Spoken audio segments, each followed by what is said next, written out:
Welcome, everyone. Thank you so much for joining me tonight for the Storyteller Power Hour. Tonight, we are going to discuss a topic which is near and dear to my heart, honestly. As someone who used to write romance novels, this is one of the biggest tropes that is used to indicate so many different things. So we are going to really get into what does the damsel in distress really mean. I'm joined tonight by my producer and best co-host ever, Josh. And I specifically asked Josh to be here for this particular podcast because I really felt like we need a male perspective, because a lot of what I'm going to talk about tonight deals with the female perspective. And there's nothing wrong with having something be completely from the female perspective, and especially not with this trope. But I do think that in order to sort of understand and be fair to media in a way that, maybe we do not always see because we're not seeing it through the same lens, it's good to have the male perspective. So welcome, Josh. Josh, how are you tonight? Oh, I'm super fantastic. Awesome. Very Haven't had a awesome. stressful week at all. I sense that there may be a slight amount of sarcasm in there, just a little. Maybe a tad. Well, But we it's showtime, so everything's good. Yeah, I was just going to say, we are going to just pretend that the outside world doesn't exist for a short bit here and really dive into the escape mechanisms of story. So,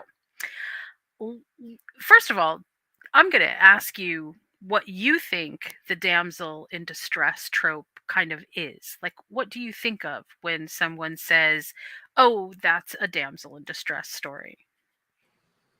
Well, immediately that comes to mind is you know a character, usually female, um, that is in danger of some sort, whether it's through kidnapping or just being stuck somewhere.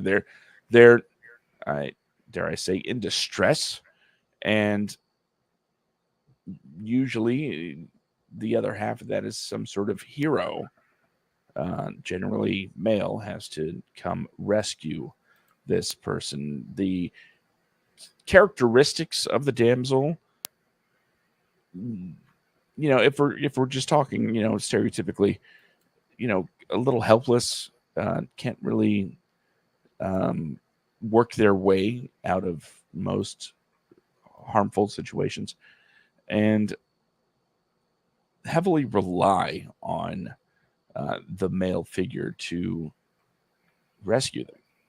It's one that, after watching any type of media for decades, uh, gets a bit tiring, to be honest. I would say that that's a pretty good and broad definition for that trope. I think there's some stuff that we can add to it, but I would say that that's a really good starting point. Okay. Um, and and I'm gonna push back a little bit on something that I see a lot in, especially in well, see, I struggle with this just a little bit because I consider myself to be feminist. But I also recognize that sometimes in the engagement of feminism, we may not understand exactly what is going on and how sometimes tropes are not harmful and overall what they may mean. Now, I am absolutely going to say that as I move through this, sort of sticky, no, I don't know what if I want to call it sticky. As it's a little bit convoluted. There's a lot of tangles here. And so as I move through this, just recognize that this is definitely my opinion. This is something that is coming from me as a writer who used to write romance novels. And this is not to the exclusion of everything else, because everyone has an opinion. And when it comes to feminism and especially tropes in media, I do feel like there is plenty of room for everyone to be heard. So please do not think that just because you disagree with this, or that you semi agree, but that there's plenty of room for this discussion. So let's just sort of have the discussion all together. Um, for a while, the damsel in distress was sort of used as a method of explaining from the patriarchy why men were the valiant heroes. What made them so valiant was they were willing to find and seek out, save the person that they felt needed their help the most. Now, this sort of flies in the face, of course, of feminist power, of the woman to be her own savior. But in times past, and especially as we look in history, let's say, sans the last 50 years, women, I mean, and even today, but sans 50 years, that's why I would say let's look at that in particular.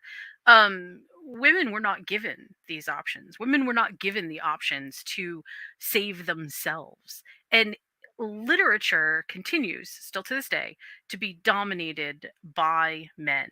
And our society, especially in the West, is dominated with patriarchy. And as a result of that, what happens is our literature ends up mirroring the patriarchy. And I'm using the patriarchy sort of in quotes, right? It's a big concept, but it is the concept that sort of runs how we perceive the genders together. And so as we look at whether the patriarchy itself sort of, harms or doesn't harm the trope of the damsel in distress, I think it's safe to say that historically, the damsel in distress has been a trope that demeans women. And it's not an on purpose thing. I don't think that Mallory started out telling a story with Lancelot and Guinevere as some way to demean Guinevere.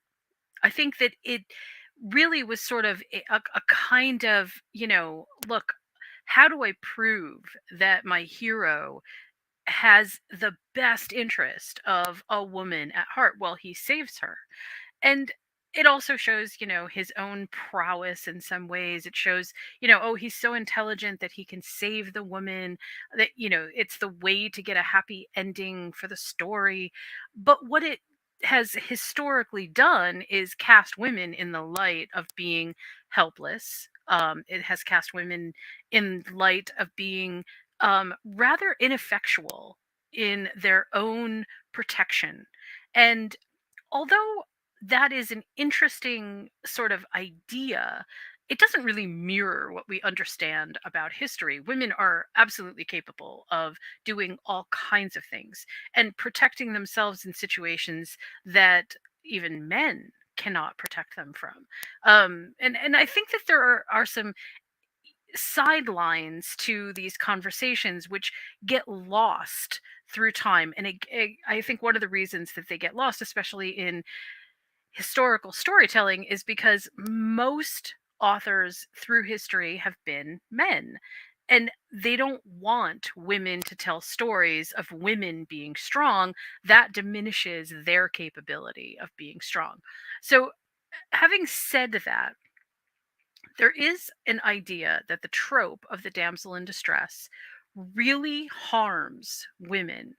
That is, women read this fictive version of who they are and fall into line with it, or believe that somehow there is some kind of truth to it, or that it's romanticized in some way to be helpless and to not be able to stand up for yourself. Now, um, I think I'm going to get to the Me Too movement in a second, but I think that after the 1960s, or during the 1960s, I think that the hippie movement empowered a lot of people, both with protesting.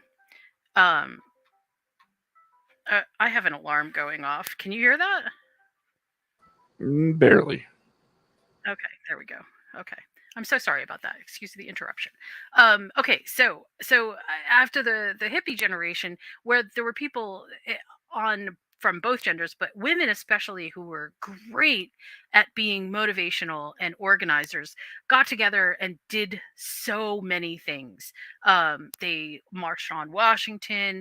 They absolutely created the movements that I think socially our world sort of turns on right now. And all of these are really important. And as we moved forward into the 70s and beyond, we had the sexual revolution. And then we had sort of a piece of history that started to really give women more power than they have ever had before. But our literature, our stories, stayed the same.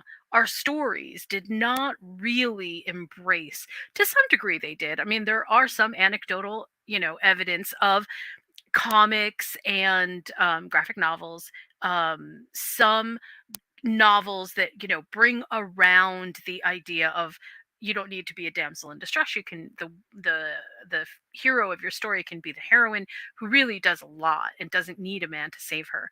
But there's sort of outliers. We don't have like a huge body of work that really addresses this. The trope of the damsel in distress is still a very strong one even to this day. So one of the things that I have found to be so incredibly interesting is that as literature sort of mirrors what is happening societally, we are moving more and more into the idea of very strong women in roles that have historically been only cast to males.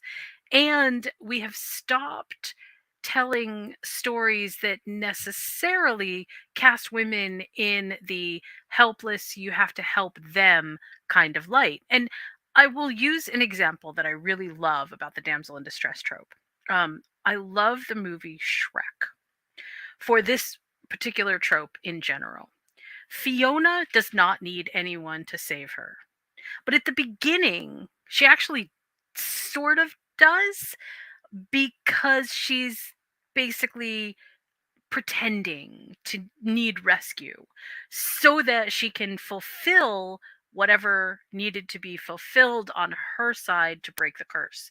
Now, that honestly in and of itself is just sort of a fabulous. I love it. I love that as a trope altogether. But what I really love about it is that we take Fiona, and while we initially give her the hero of Shrek, we then turn around and say, okay, but we don't, Fiona doesn't actually need Shrek.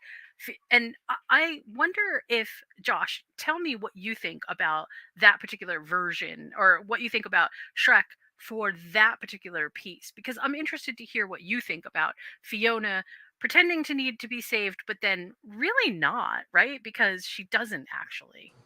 Yeah, she kind of pretends to fall into that category, uh, and does it very well, right? She has no need of actual rescuing, but to fulfill whatever thing needs to be fulfilled, she's you know doing the damsel in distress thing. It was really refreshing to see a character, especially in an animated feature, coming from somebody that has, you know, children that could be influenced by such figures, um, in a positive way, I should say. It's good to see, not to change direction here, but like a Princess Leia, where um, even though you would expect the princess to be fairly helpless at every turn, Fiona especially uh, shows herself very adept at not only being on top of the situation, but uh, perhaps even one or two steps ahead of her male counterparts. It's very refreshing, especially like I said, for someone with a parent, I should say. Right. And especially if you're a parent who has girls, because it's hard to well, let's say it has historically been hard to find media that speaks to not just female empowerment, but something even a little bit deeper, which is, look, part of the reason that I bring up Fiona in Shrek is because Fiona ends up being the thing, which is an ogre, to Shrek, that she initially thought no one would love. But that is who she is at her core. That is her strongest suit. And so she never actually needed to be saved. She just needed to recognize her own identity. And that is a far cry from I need somebody to save me or I need somebody to rescue me.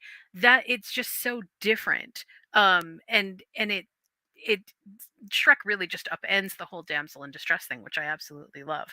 But you brought up Leia, and I think that this is another good example of how the damsel in distress can easily become something far more female empowered than we even expect. Now, I mean, these are recent examples, and when I say recent, I mean, I know I'm talking the past, what, 50 years or so, but I'm going to say that as great as these particular instances are, um, we don't see a ton of them beforehand.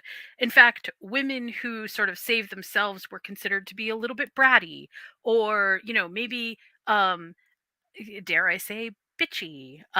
They definitely always have like a personality which is not in keeping with being the docile woman who can easily be swayed and rescued by the man.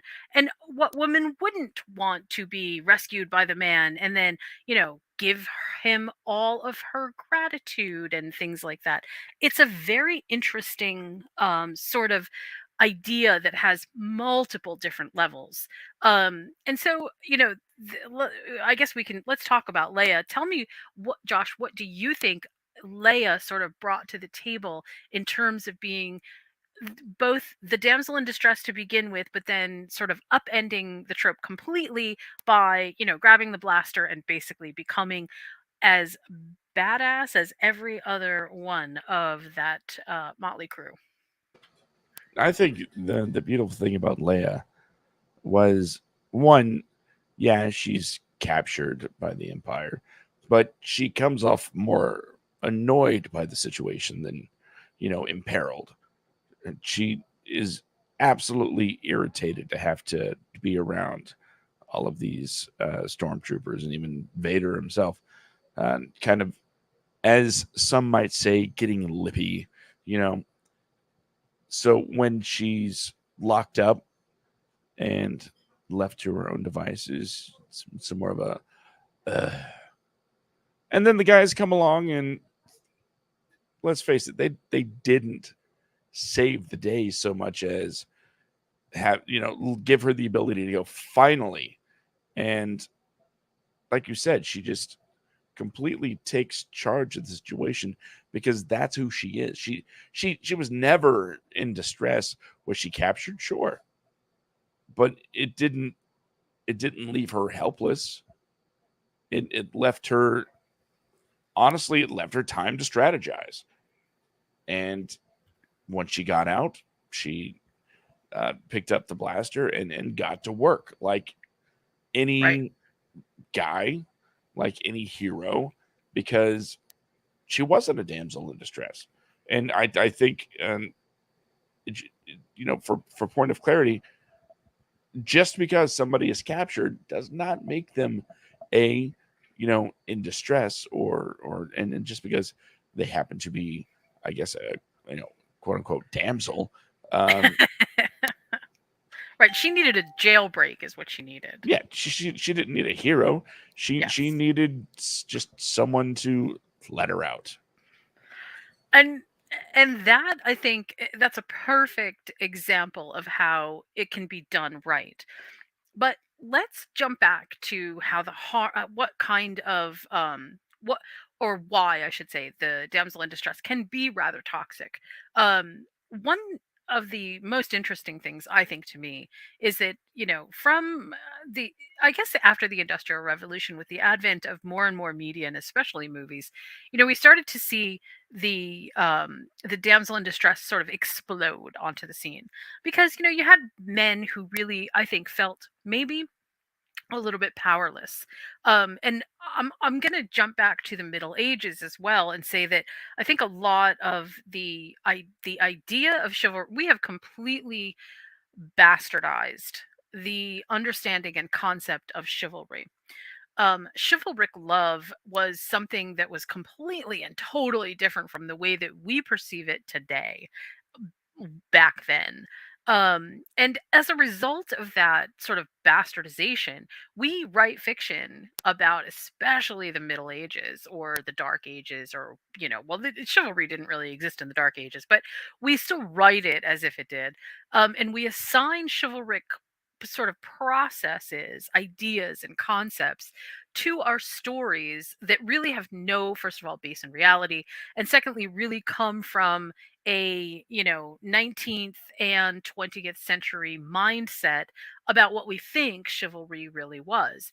Now, the reason that that's important is because as we start to move forward in time and we see sort of the explosion of this trope, especially on the screen, what I think was really happening was, and I know that this is an oversimplification, but there was a serious vacuum of power for men. They felt very helpless. And what better way to feel more empowered than to save someone and think that you are doing something good. Now, the reason that this becomes toxic is because usually the reward for saving a woman, a damsel in distress, is you claim her. You get to keep her. She becomes somehow your property or indebted to you in a way that she didn't ask for. And yet she has to pay off that debt. And we see this time and time and time again in all kinds of movies and stories, especially in novels. And I'll jump a little bit ahead now to, where I sort of can, really begin to see the romance novel taking hold. In the beginning of the 20th century, you have love stories that are being written, and the love stories that are being written are sort of scattered and all over the place. But as we move toward the mid 20th century, all of a sudden you get this idea that women are looking for this great escape. And they do so by reading these stories of faraway tales with knights saving women, and or maybe other historical time periods where things are happening that are out of women's control. I want to differentiate that particular piece from what I think is the toxic part of this, because escapism and wanting to lose yourself or lose your perceptions of control for a woman has nothing to do with the true trope of the toxic damsel in distress.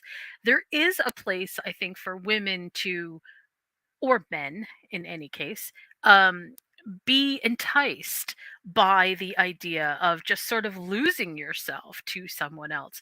That's totally fine. So, not every damsel in distress story is, a terrible thing, and um, we should abandon them for something a little bit better. But what I think we also need to carefully measure is our ability to write stories in counterpoint to that as well, where women exist that save both themselves, other women, and men. So because what we have right now is just a vacuum of stories that tell those pieces of history. It always comes down, in fact, I'll use another modern media example. I was really disappointed. I mean, I know everybody was disappointed. If you're one of the few people that weren't disappointed by this, tune out and you can come back in a minute.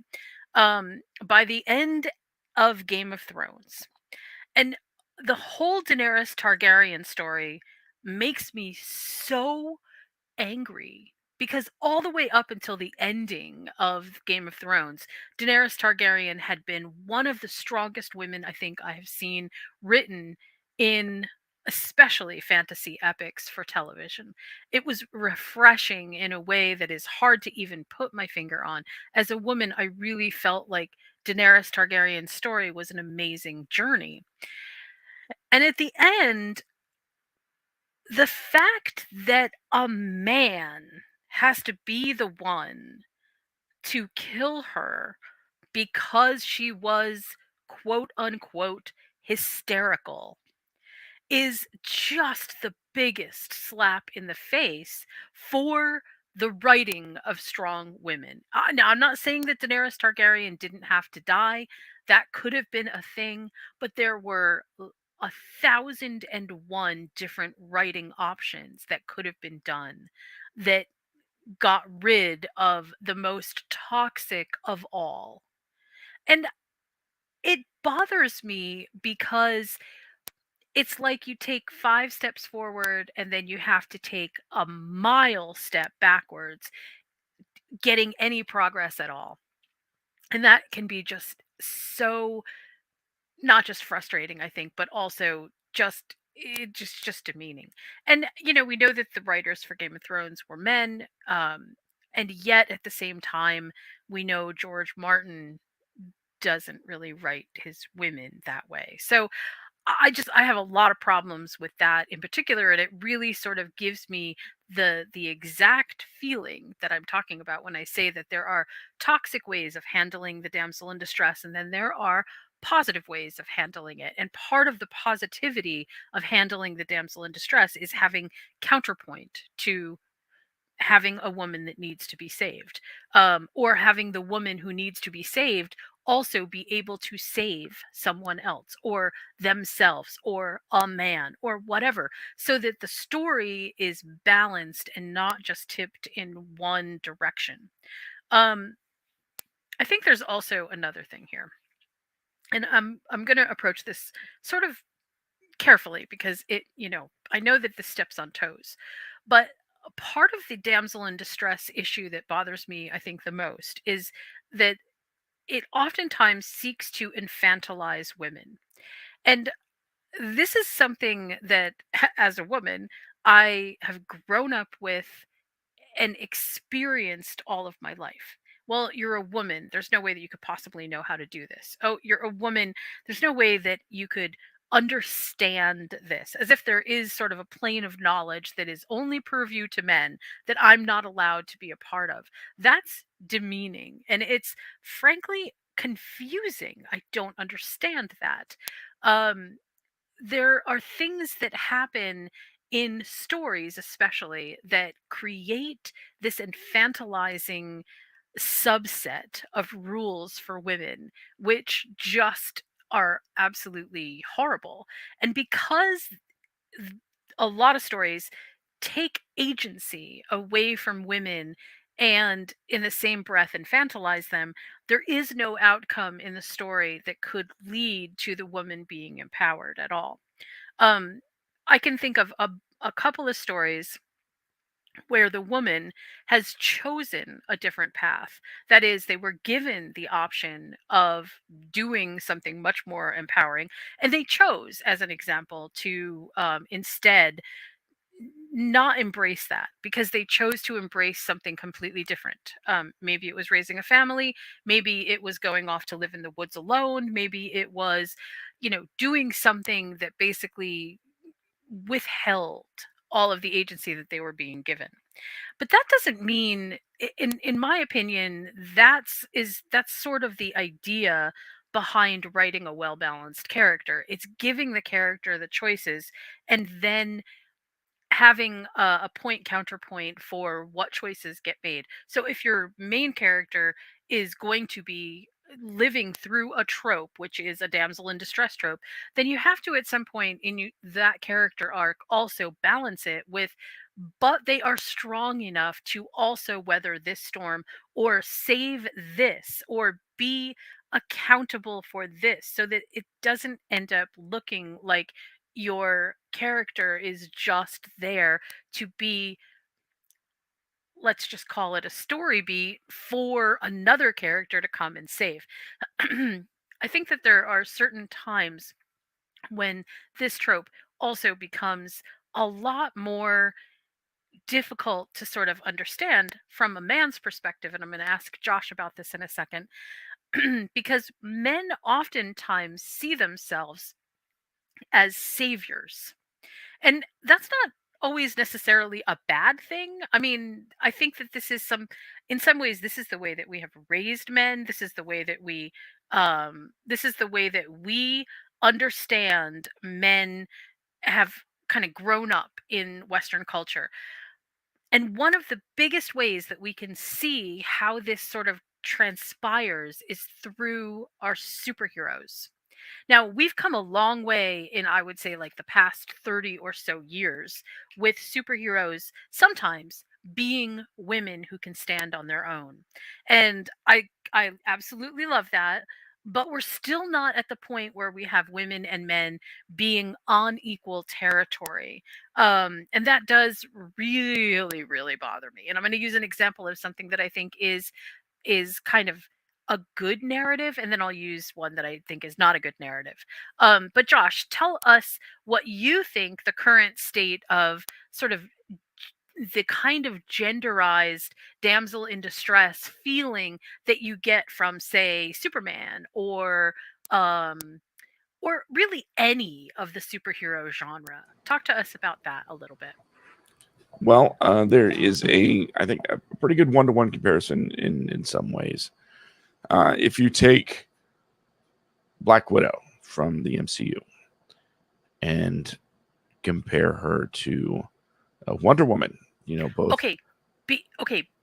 Okay, well, go ahead, finish, because I was gonna say, boy, you know what? Black Widow actually sort of annoy from. This is just from the Marvel Cinematic Universe, right? I'm not talking about the comic books because I think that there is a big difference. But in the Marvel Cinematic Universe, I really dislike the way they treat Black Widow. But go ahead, continue. Well, specifically in the what was it, the first? No, was it the first division? Was it? It kind of runs together, but she's captured and tied to a chair and gets a phone call. Well, the the capturers, the kidnappers, the bad guys get a phone call, and they find out it's for her. She's getting a phone call on their phone, and she's basically saying, "What are you doing? These idiots are telling me everything." And it reveals to us she's the one actually in charge of the situation. The guys just don't know it yet. So, in this very particular situation, um, it starts off with her appearing to be a damsel in distress, but once again, appearances can be deceiving, and she uh, did a great job getting herself out of that situation.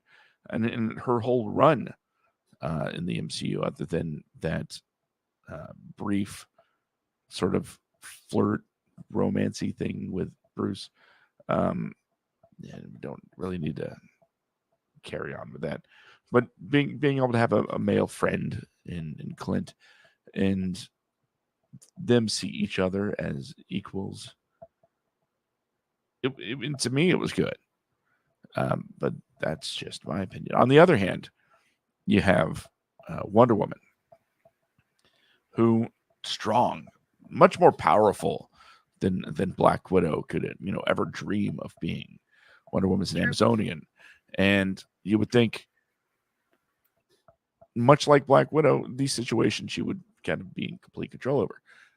But the way they played out her story was, first, and like, she wasn't a damsel in distress, but the idea that this, the strong female lead, first guy she sees, she's like goes gaga over.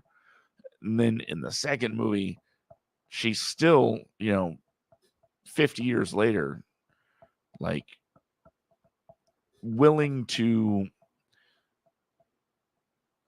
not directly, but inadvertently hurt so many other people just to bring it back. And a point that gets made between Brandon and myself on the podcast every so often is the body that they took over, he was not what's the word I'm looking for? He was not agreeable or in a position to consent to anything that happened with his body. Right. But just it just seems like Wonder Woman's whole existence in those movies, her whole goal, her entire everything is based around I want Steve. That is super true. And okay, so I'm gonna highlight two things. One is the Marvel MCU is very much drawn from comic books, and comic books don't have a great history with empowering women. They just don't. I mean, That I is think true. we're getting better, but historically they have not been. Women are still used as either objects, chattel, or like our damsel in distress idea, something that needs to either be saved or conquered. And that's just, I mean, historically, that's also a lot of literature too. But as we move into the Disney Plus phase, and this is sort of what I was kind of trying to about for this segment of the podcast, the post Me Too movement has definitely spawned changes that are so obvious to see.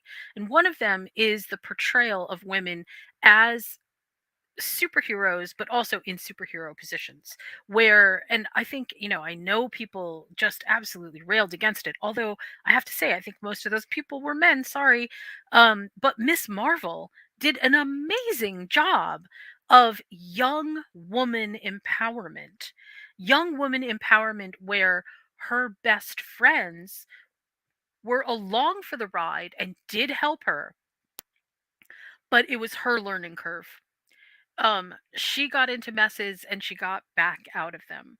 A lot of Miss Marvel's strength comes from family, comes from wisdom that sort of gets passed down. These are intense and important sort of pieces of understanding how we perceive women that need help.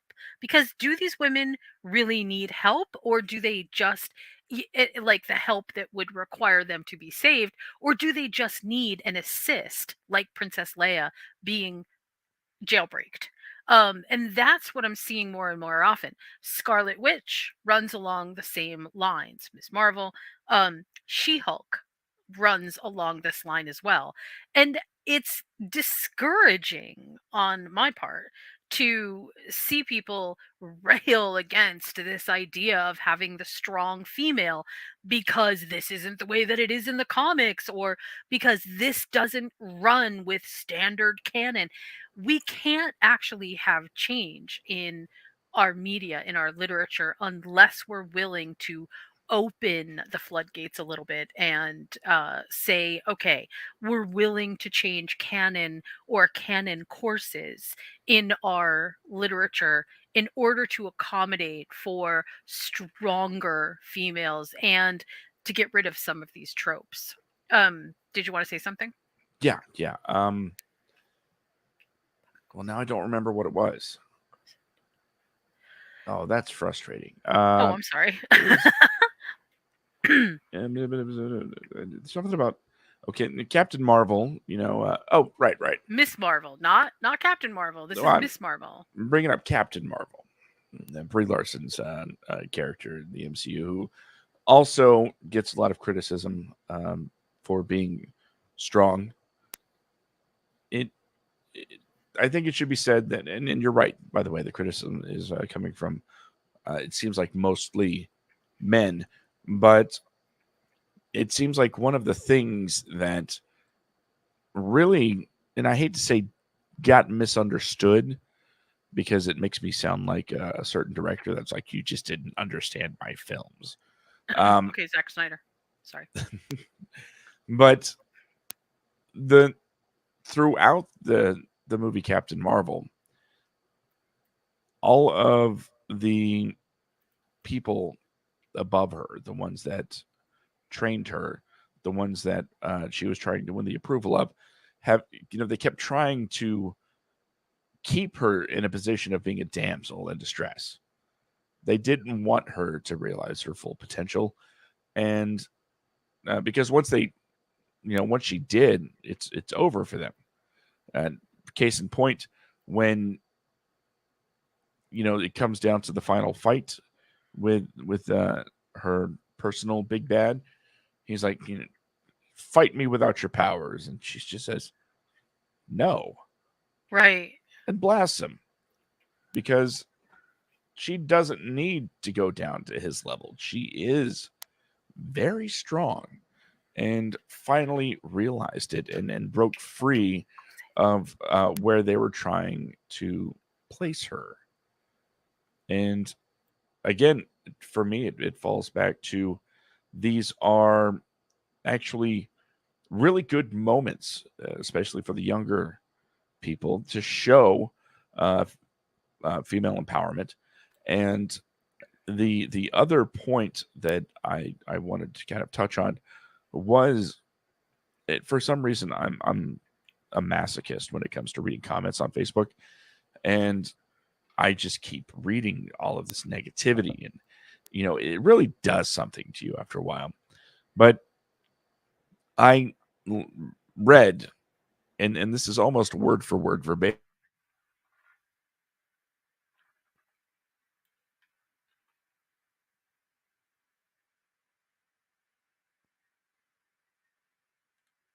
Did we lose you?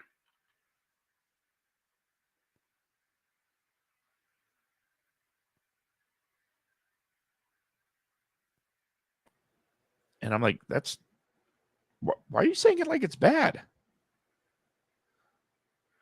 That's not bad. So, okay, so say that one more time. Um, well, yeah, I was saying people comment that they're trying to push these female characters that quote don't need no man, and Right. to push an agenda. And if that's the case, I'm all for it. Right, because here's the thing, and I think that this is although I'm not going to say that this is an absolute, but I think that likability is is positively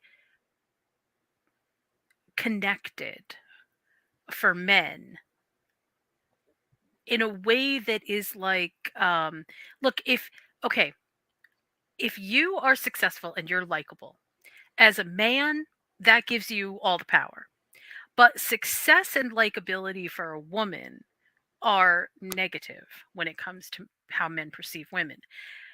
If a woman is too strong and they don't need a man, then again, in most of our literature, what we see is that they're punished for that. They are punished for being too strong, for being too independent, for being too successful without needing a man around. That I mean, this goes back very far. It's a very deep-seated um I can't call this a trope in our culture. It's that's a deep-seated sort of underlying aspect of our culture, and as we are moving forward into more progressive ideas about gender and equality, we are pushing, I think, a narrative at this point that is a lot more empowering for women. And the reason that I think that it's important at this point to talk about why the it's so imperative that we continue along these progressive lines is because, like it or not, and I mentioned this in our very first podcast, story defines who we are. It defines our culture. It defines, like a snapshot, who we are in this moment in time. Our civilization takes a lot from its literature, or our literature takes a lot from our civilization. In 500 years, they will look back at our stories and define who we were in all the subtle ways that we do with allegory and metaphor for Beowulf and Mallory's Le Morte d'Arthur and um, stories that are even older than that, and the Bible, for goodness sakes. I mean, we have a lot of stories that define who we are, how we're supposed to act, or what we expect of each other. And if we want to encourage women to be stronger in in our culture, in our society, then we have to narrate it, because sometimes function follows art. That is, we can create massive successful stories that empower women and turn the table on the damsel in distress. I'm going to go back one more time and just say, for the sake of saying it, that it's not wrong to read, as an example, 50 Shades of Grey, where you are taking yourself out of time and space and putting yourself in a complete and total sort of submission to the story, both literally and metaphorically. And that's fine, because that type of storytelling exists, and it has I think, a very strong purpose. Most romance novels are in that same vein. But if we're not also willing to tell stories where there are more progressive ideas about how women can circumvent, can over or not over, but can accomplish and move obstacles on their own without needing the assist of men, then we continue to basically relegate ourselves to a position behind men where only men can solve the problems.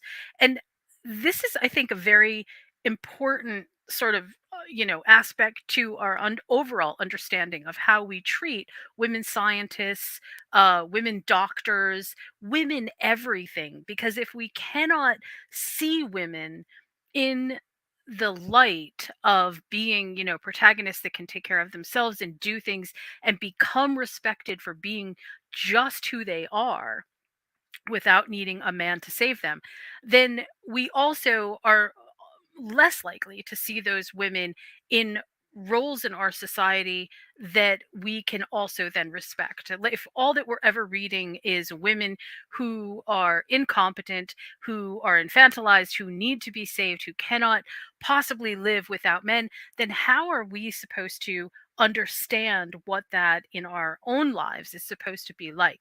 So we need to have strong stories that exist, that tell us, no, women are very strong.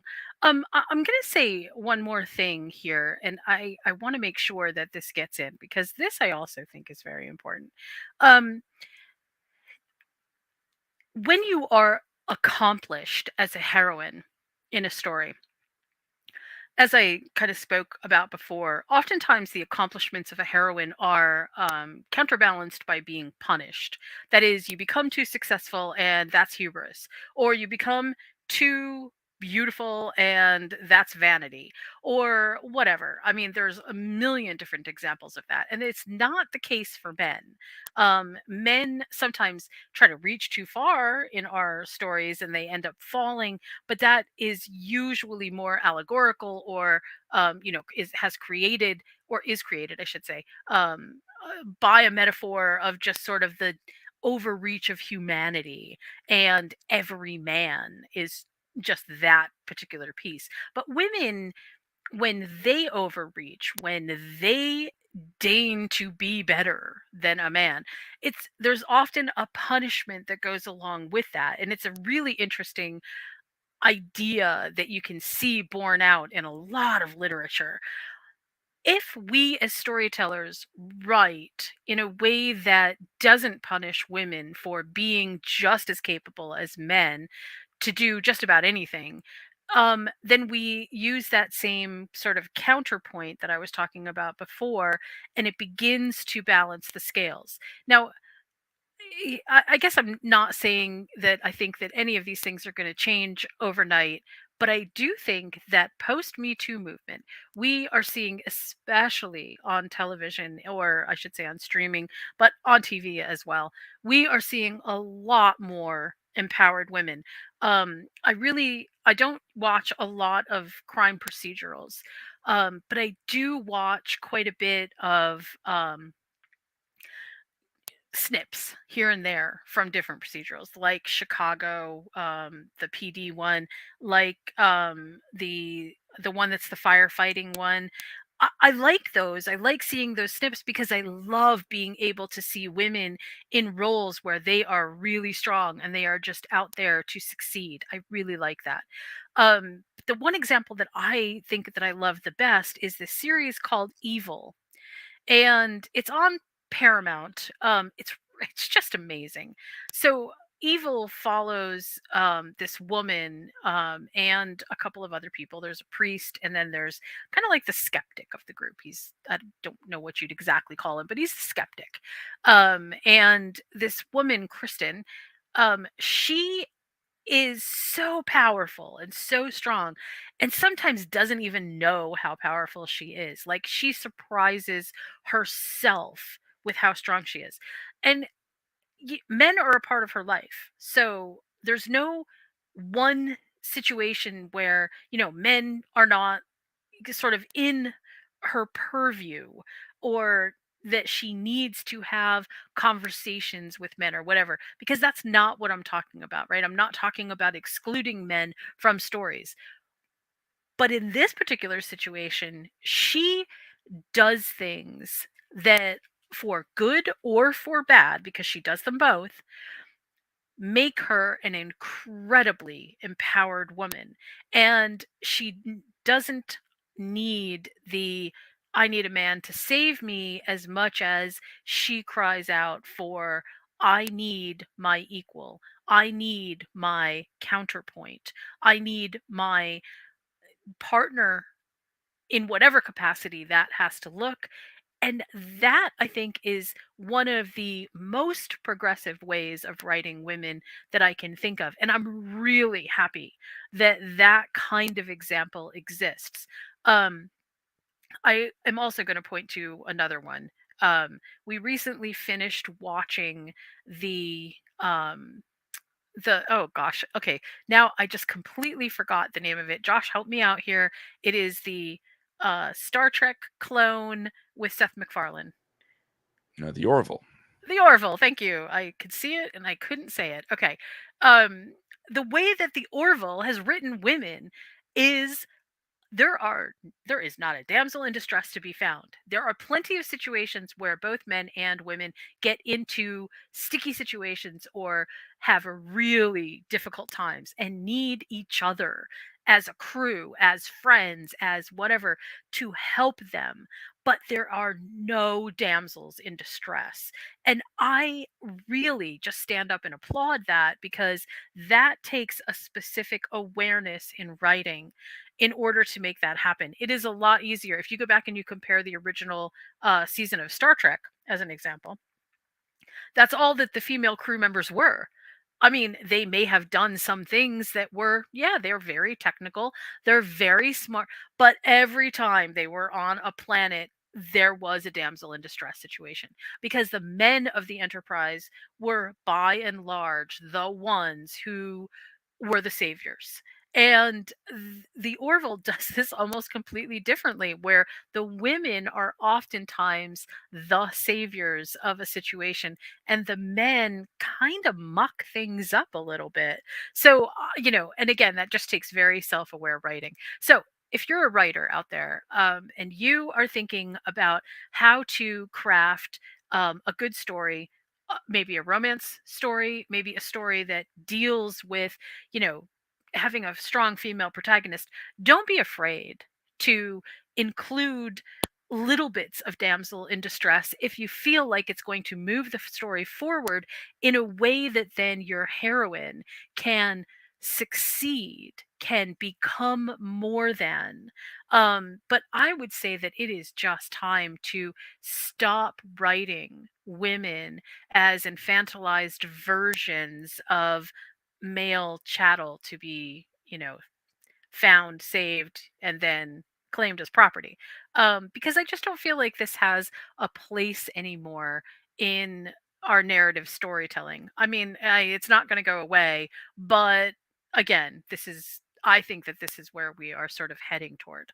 Let me give my last thoughts over to or give last thoughts. Let me give last thoughts over to you, Josh. What are some of your closing ideas? Just the one. Um, and I think it's something that kind of needs to be said. This is a good juncture to do it. I spoke earlier about those criticizing, through their comments on Facebook and other social media platforms. Hmm. Uh, this is a message directly to you guys. Although, if you knew anything about telling stories, you wouldn't be making these comments. And if you had any interest in learning about telling stories, you're probably not listening. But if you or someone you love has these ridiculous ideas that, it's a bad thing to push for stronger female characters that aren't just there to be rescued by men, uh, be reminded, okay, that you're saying these words, that these strong female characters are essential to the progression of cinema and television. But at the same time, you can't go and lay claim to films like Super Mario Brothers Ooh, good and point. say that, well, the reason it's doing so well, it's because it's not the W word. Mm. That's why it's doing. I see that all the time. It's not a movie that's the W word. So listen, in one post you're saying strong female characters, patooey, that's an agenda. But then you claim Super Mario Brothers, who's changed everything about the Princess Peach backstory and made her not only a strong character, she's like the mentor character to Mario. She's not the one in trouble. Right. She's the one saving the day constantly because both Mario and especially Luigi are a bit on the inept side considering they're not from around there. Super Mario Brothers did a great job of having an empowered female character, and it's just a disservice to say anything otherwise and to talk out of both sides of your mouth when it comes to how much you like Super Mario Brothers versus how much you dislike other things because of strong female leads. You can't have it It, both ways. I agree. You can't have it both ways. And commercially, I think the success stories are behind the more progressive understanding of women and being empowered. And I'm going to point to one more before we sign off. One of my favorite franchises of all time is the Alien franchise. And Alien would be nothing without the empowered female character Ripley that stands behind most of all of the very beginning of the Alien franchise. There is nothing about Ripley that is a damsel in distress. Even when they disguise her as a damsel in distress, she still ends up being the one who comes out on top. And again, that's not an accident of writing, that is purposeful writing. And it exists in a way that we all, as writers, can take a look at and say, yeah, see, this is possible. Not only is it possible, but it is commercially successful to write women who have this level of skill, dynamic, fortitude, and ability to save themselves. So I had a really great time tonight. I am really happy to have had this discussion about the damsel in distress and the way that it has both changed and sort of, become a staple in our own literature. I hope that you have learned something. I hope you had some fun. If you have any suggestions for a future episode, please let me know. You can find me over at moviesandmeals.com. You can always drop me a line there and just let me know. What do you think? What would you like to discuss? If you'd like to be a guest on the show, please also let me know that. And next week, just sort of as a point of housekeeping, we are going to be talking about some of the older works of literature that sort of sparked the what we now know as the current horror genre. I have some amazing old pieces of literature. We're going to talk about the Penny Dreadfuls. We're going to talk about some Saturday articles that used to run in newspapers, especially in London. And we're going to talk about the sensationalizing of crime as a current sort of a catalyst to the horror genre in particular. We're also going to talk a bit about some eldritchy monsters and talk about where some of those things come from. So, Josh, how can we find you on social media? And also, thank you so much for being a guest tonight. I really appreciate your input, and I feel like it was very beneficial. Well, thank you for having me. If you want to know more about me, just go to watcomedia.com. That's where all the links are. You can find out all about all the other shows that Wadco Media helps put out into the universe, such as Wednesday nights 10 to 1. It's the internet's favorite movie centric list making podcast. You might recognize the voices from that show because one of them is me and the other one is Jen. It's We do always fun. stuff. We always have a fun time on that show. It is never dull. Even when I'm just babbling like a moron, Jen's able to hold it down and, actually give coherent thoughts. It's definitely an odd couple situation.